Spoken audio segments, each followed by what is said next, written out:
constructive criticism, fair comment, satire ఇవన్నీ ప్రజాస్వామ్యంలో భాగమే.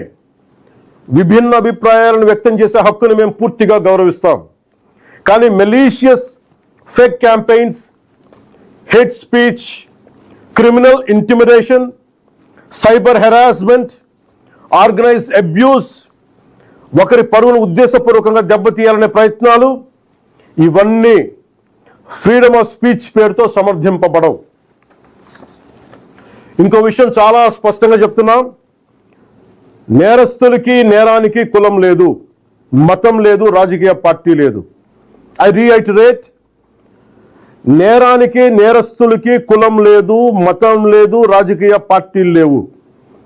తప్పు చేసిన తర్వాత కులం, మతం, ప్రాంతం లేదా రాజకీయ వెనకాలు దాక్కోవాలని ఎవరు ప్రయత్నించకండి.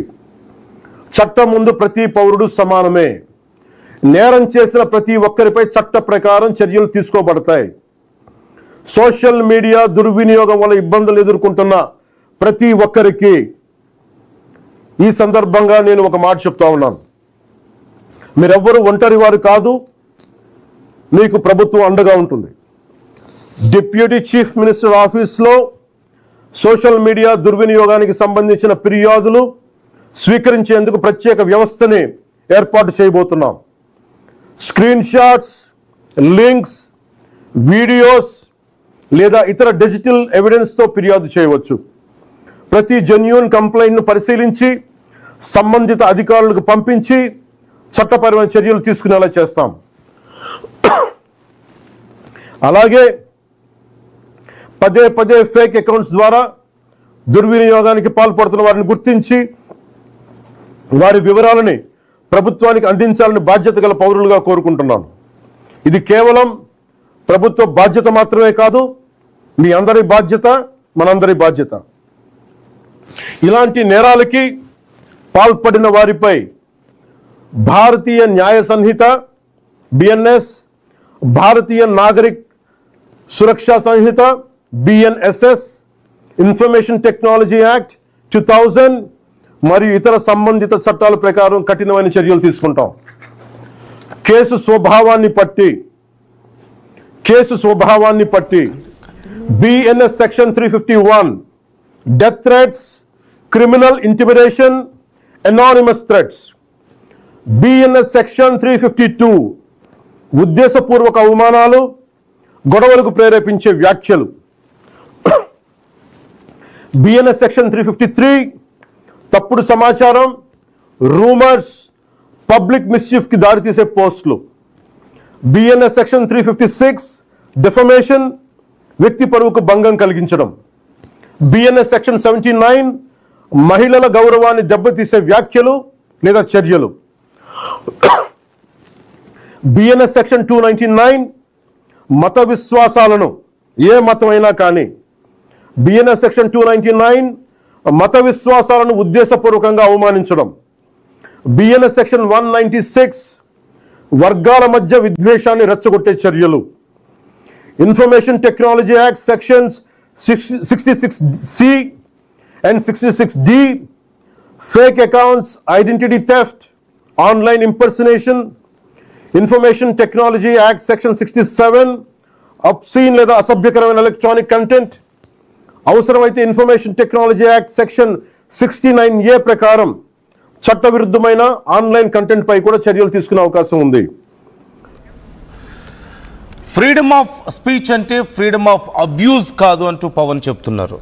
ఇష్టం వచ్చినట్లుగా దేవుళ్ళను గురించి, మతాల గురించి, కీలకమైన వ్యక్తుల గురించి మాట్లాడుతూ పోతే, దూషిస్తూ పోతే చూస్తూ ఊరుకునేది లేదని, సోషల్ మీడియాకి కళ్ళెం వేసే దిశగా ఈ ప్రభుత్వం చర్యలు తీసుకోబోతోంది అంటూ పవన్ చెప్తున్నారు. దీనికోసం ప్రత్యేకంగా ఒక టీంని ఏర్పాటు చేస్తున్నాం, ఒక సెల్ని ఏర్పాటు చేస్తున్నాం అని చెప్తున్నారు. సోషల్ మీడియాలో ఒకవేళ మీ మీద ఎవరైనా దాడి చేస్తే ఆ స్క్రీన్ షాట్స్ ద్వారా కానీ లేదంటే ఆ పర్టికులర్ వీడియోస్ ద్వారా మీరు మాకు కంప్లైంట్ చేయొచ్చు, వాటిని ప్రూఫ్స్గా చూపించి మీరు మాకు కంప్లైంట్ చేయొచ్చు అని చెప్తున్నారు ఈ సెల్కి. ఒకవేళ కనుక కంప్లైంట్స్ వచ్చినట్లయితే BNS యాక్ట్స్ ప్రకారం సెవరల్ యాక్ట్స్ని ఆయన మెన్షన్ చేస్తూ వస్తున్నారు, IT acts and freedom of స్పీచ్కి సంబంధించిన యాక్ట్స్ని. సో వాటన్నిటి ఆధారంగా మేము చర్యలు తీసుకోవడానికి సిద్ధంగా ఉన్నామని చెప్తున్నారు. సో మొత్తం మీద సోషల్ మీడియాలో వస్తున్నటువంటి కామెంట్స్ని, ఇష్టం వచ్చినట్లుగా మాట్లాడుతున్న వాళ్ళ కామెంట్స్కి కళ్ళెం వేసే దిశగా అడుగులు వేస్తుంది ఏపీ ప్రభుత్వం. దీనికి సంబంధించి డిప్యూటీ సీఎం చాలా సీరియస్ అవుతున్నారు. చాలా స్ట్రింజెంట్ యాక్షన్ ఉండబోతోంది. మీరు కంప్లైంట్ ఇస్తే మేము చర్యలు తీసుకోవడానికి సిద్ధంగా ఉన్నామని చెప్తున్నారు. ఇది కేవలం రాజకీయ నాయకులకు సంబంధించింది మాత్రమే కాదు, సామాన్య ప్రజలైనా సరే, మీకైనా ఎవరికైనా సరే, ఒకవేళ ఎక్కడైనా సరే ఇలాంటి దారుణమైనటువంటి కామెంట్స్ మీ మీద చేసినా, మిమ్మల్ని ఎవరైనా తిట్టినా, సోషల్ మీడియాలో మీ గురించి తక్కువగా మాట్లాడినా, తప్పుగా మాట్లాడినా, దానికి సంబంధించిన స్క్రీన్ షాట్స్ ఆర్ వీడియోస్ ద్వారా మీరు కంప్లైంట్ చేస్తే ఇమ్మీడియట్ యాక్షన్ తీసుకుంటామని కూడా చెప్తున్నారు. మా ఏపీ ఇన్పుట్ ఎడిటర్ కృష్ణమోహన్ మనతో జాయిన్ అవుతున్నారు. మరిన్ని డీటెయిల్స్ తెలుసుకుందాం. కృష్ణమోహన్, ఇంత సడన్గా ఇప్పుడు ప్రత్యేకమైనటువంటి ఒక టీంని ఏర్పాటు చేస్తున్నాం, సెల్ని, సోషల్ మీడియా మీద మేము చర్యలు తీసుకుంటాం, కళ్ళెం వేస్తాం ఇష్టం వచ్చినట్లుగా మాట్లాడే వాళ్ళకి అని చెప్పేసి పవన్ చెప్తున్నారు. సో ఈ ఓవరాల్ డీటెయిల్స్ ఏంటి? ఈ స్పీచ్కి సంబంధించి ఎలాంటి చర్యలు ఉండబోతున్నాయి? డెఫినెట్ గా వరుసగా జరుగుతున్నాను. నేను మొన్న ఏలూరులో జరిగిన సభ తర్వాత పవన్ కళ్యాణ్ మీద మాట్లాడడం, అక్కడ తర్వాత లోకల్ గా ఉన్న సభలో పాల్గొన్న యూట్యూబర్ రావాలని మాట్లాడడం కొంత అభ్యంతరకరమైన విషయాలు. అయితే ఈ ఆహారం మీద ప్రభుత్వం కూడా కొంత తీసుకుంది. ఎందుకు నిన్న రాత్రి పిఠాపురం మీద అతన్ని అరెస్ట్ చేసి పిఠాపురం తీసుకుని వచ్చిన పరిస్థితి మనం చూస్తున్నాం. జడక్రమం మీద కూడా వరుసగా 2 కేసులు నమోదైన పరిస్థితులు మనం చూస్తున్నాం. అయితే ఓవరాల్ ఈ ఎపిసోడ్ తో కొంత పవన్ కళ్యాణ్ ఈ రోజు మాట్లాడుతున్న పరిస్థితి మనం చూసుకుంటే, సోషల్ మీడియాను దుర్వినియోగం చేస్తున్నారు.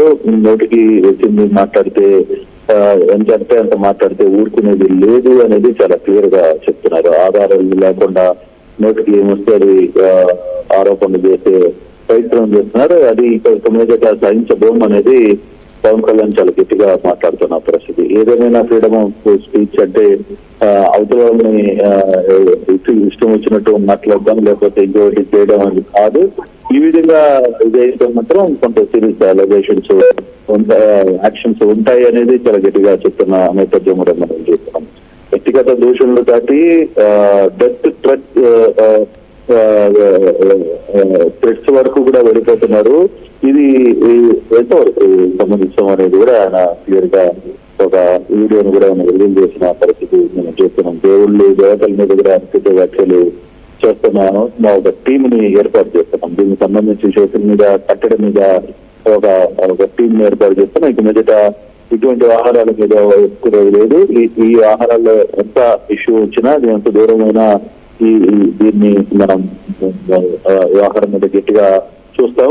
మరి ఇది ఎంత దూరం వెళ్తుందో చూద్దాం. ఈ ఆహారంలో మాత్రం ఇక మీదట తొందరపడి ఏదైనా మాట్లాడాలి అనుకుంటే ఆ ఆహారం మీద ప్రతి ఒక్కరికి భయం కల్పించే ఏర్పాటు చేద్దాం అనేది పవన్ కళ్యాణ్ చాలా గట్టిగా మాట్లాడుతున్నారు. సోషల్ మీడియాని అడ్డం పెట్టుకుని ఏదైతే అది మాట్లాడచ్చు, ఏదైనా చేయొచ్చు అనుకుంటే అది కుదరదు పని. ఇక మీదట ఆంధ్రప్రదేశ్ లో దీని మీద పూర్తిగా కూడా నిఘా పెడుతున్నాం. ఎవరు ఏంటి వాళ్ళ ఎటువంటి పరిస్థితులు ఉన్నాయి, వాక్ స్వాతంత్రం పేరు మీద మీరు ఇష్ట ప్రకారంగా ఇది చేస్తే మాత్రం అది కొంత సీరియస్ పరిణామాలు ఎదుర్కొనే ప్రయత్నం అయితే చేయబోతున్నాం అని పవన్ కళ్యాణ్ డైరెక్ట్ గా హింట్ ఇచ్చారు. డైరెక్ట్ కూడా కాదు, డైరెక్ట్ గానే ఆయన ఇచ్చారు. అందులో